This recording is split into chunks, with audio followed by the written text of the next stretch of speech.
Dua gol Inggris lewat Harry Kane dan juga Oli Watkins memastikan Inggris melaju ke final dengan kemenangan 2-1 atas Belanda semalam.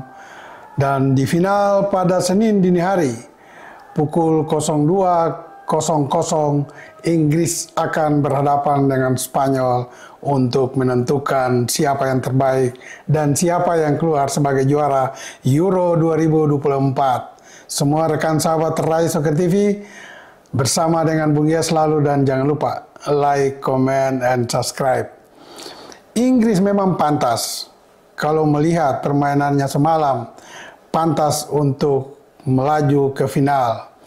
Apa yang kita ragukan selama ini dari 5 penampilan sebelumnya, di mana Inggris sangat mandul dan juga permainannya sangat mendatar. Ternyata semalam lewat permainan yang sangat dinamis, sangat ofensif, dan sangat membaik, mereka bisa mengatasi Belanda yang sebelum ini diunggulkan sebagai salah satu tim yang melaju ke final, bahkan bukan tidak mungkin juara. Namun semalam Inggris membuat Belanda mati kutu dan tidak bisa berdaya meski Belanda lebih dulu unggul. Sehingga dengan permainan yang memang sangat menekan, Inggris akhirnya bisa keluar dari tekanan Belanda atau pesan dan kesan yang selama ini kurang bagus di beberapa penampilan awal dan meraih kemenangan untuk ke final. Memang semalam Inggris dikejutkan lebih dulu karena di menit ke-7 sebuah serangan sporadis dari Belanda di mana gelandang menyerang yaitu Xavi Simons menang duel dengan gelandang Inggris Declan Rice, dan dia berhasil mendekati jarak tembak atau kotak 16 meter dan melepaskan tendangan kaki kanan yang keras. Bola menusuk gawang Inggris di mana kiper Pickford tidak berdaya untuk menghalangi atau menghalau bola. Namun keunggulan Belanda ini membuat Inggris bangkit untuk bermain menekan. Dan disinilah kesalahan Belanda, ketika mereka sudah unggul, mereka tidak bisa mempertahankan keunggulan itu untuk menjadikan kemenangan. Setelah Inggris tertinggal, kita lihat bahwa Harry Kane dan teman-temannya mulai mengurung Belanda. Kesalahan Belanda yaitu mereka terlalu bertahan atau melakukan pertahanan terlalu dalam. Paling tidak hanya sampai di kotak 16 meter. Ya.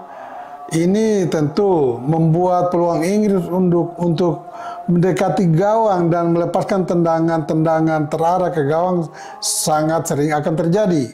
Dan kita lihat di menit ke-18 usaha Inggris untuk menyamakan kedudukan akhirnya terjadi.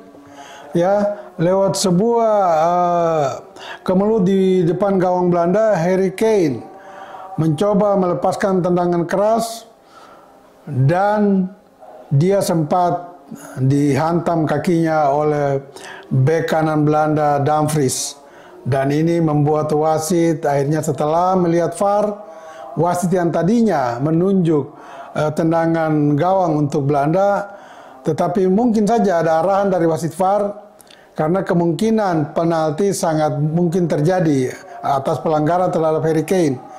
Dan memang setelah wasit melihat VAR, dia akhirnya memutuskan bahwa itu penalti bagi Inggris, dan Harry Kane mengeksekusi penalti atau peluang tersebut dengan baik dan menyamakan kedudukan menjadi 1-1. Gol Harry Kane ini bagi dia sangat bermanfaat sekali ya, karena ini gol ketiga di Euro kali ini dan dia telah menyamai gol yang dicetak oleh Dani Olmo dari Spanyol. Masing-masing kedua pemain ini telah mencetak 3 gol dan keduanya masih punya peluang untuk menentukan siapa yang akan meraih predikat pencetak gol terbanyak kalau salah satu dari keduanya akan mencetak gol di partai final nantinya.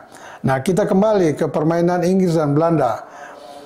Di babak pertama, Inggris memang sangat menguasai permainan, yaitu dengan persentase 54 berbanding 46. Ya, dan di babak kedua pun sama, Inggris sangat menguasai permainan, 59 berbanding 41%. Ya, ball positionnya, dan juga dalam umpan-umpan, operan, Inggris lebih banyak melakukannya. Inggris melakukan passing-passing sebanyak 589 kali, ya, berbanding Belanda yang hanya 413.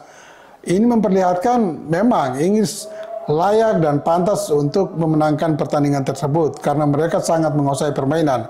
Dan tidak itu saja, walaupun ya kita lihat di babak pertama Inggris belum unggul, padahal mereka mendapat 2 peluang yang pantas membuat Inggris sudah unggul lebih dulu atas Belanda di babak pertama, yaitu lewat pemain sayap Phil Foden.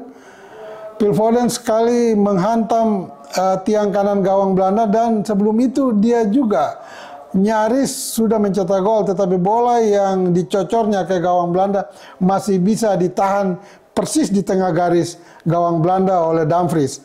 Nah, Dumfries paling tidak memperbaiki kesalahannya dia ketika dia mengambil dengan keras Harry Kane sehingga kena hukum penalti. Tetapi kemudian dia bisa menyelamatkan gawang Belanda dengan menghadang bola yang dilepas oleh Phil Foden tadi. Sehingga selamatlah gawang Belanda dari ketertinggalan di babak pertama. Dan kita lihat di babak kedua. Di babak kedua sebetulnya Belanda lagi-lagi tidak punya peluang yang bersih apapun. Ya, tetapi ada sedikit perbaikan dari sisi strategi bermain. Pelatih Ronald Koeman mungkin setelah istirahat dia menginstruksikan seluruh pemainnya untuk bertahan lebih jauh ke depan, dan itu mereka lakukan sangat baiknya. Di setengah lapangan permainan ketika Belanda kehilangan bola, mereka langsung menahan Inggris di setengah lapangan permainan mereka. Ini berbeda dengan penampilan di babak pertama, dan ini memang cukup berhasil, ya, cukup berhasil. Walaupun Belanda jarang sekali mendapat peluang emas. Keluarnya penyerang tengah Memphis Depay di sekitar 20 menit babak pertama, ini juga sebetulnya mempengaruhi ya kepercayaan diri pemain-pemain Belanda lainnya. Karena walaupun sampai saat ini Depay belum bisa mencetak gol, tetapi kehadirannya cukup mengangkat kepercayaan diri atau trust dari rekan-rekan lainnya, karena dia salah satu pemain senior yang cukup baik. Walaupun juga sampai saat ini atau sampai semalam Depay belum bisa mencetak gol. Dan beberapa pergantian dilakukan oleh Ronald Koeman di babak kedua itu pun tidak mengubah gaya permainan Belanda yang sangat defensif. Salah satu pemain yang mungkin sangat menonjol dari permainan Belanda semalam adalah pemain berdarah Indonesia dari Ambon, yaitu Tijani Reinders. Dia yang bermain di gelandang sebagai worker sangat menonjol sekali. Pergerakannya sangat dinamis dan sangat gesit. Dia hampir menguasai seluruh lapangan itu.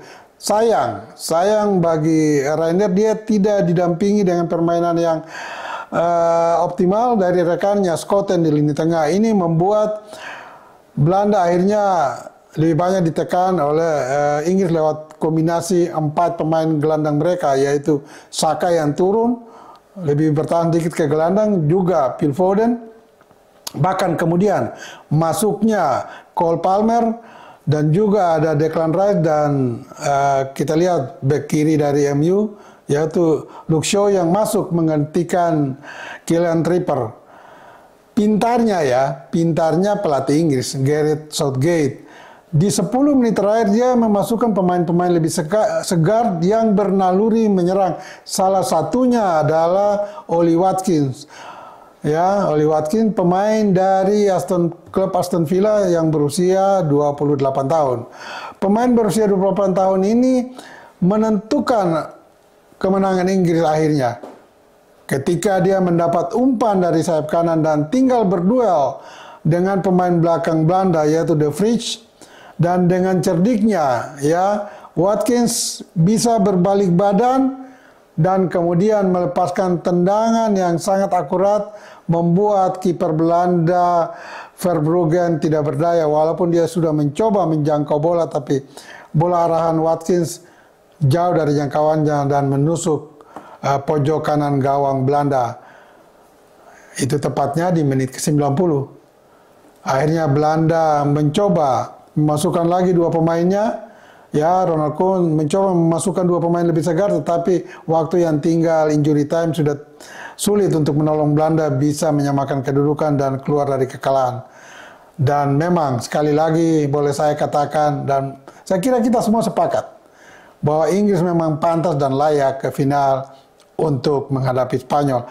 Tentu dengan catatan di final Inggris harusnya tampil sangat baiknya seperti melawan Belanda di semifinal. Dan kalau itu Inggris lakukan, maka pertandingannya melawan Spanyol akan tentu sangat ketat.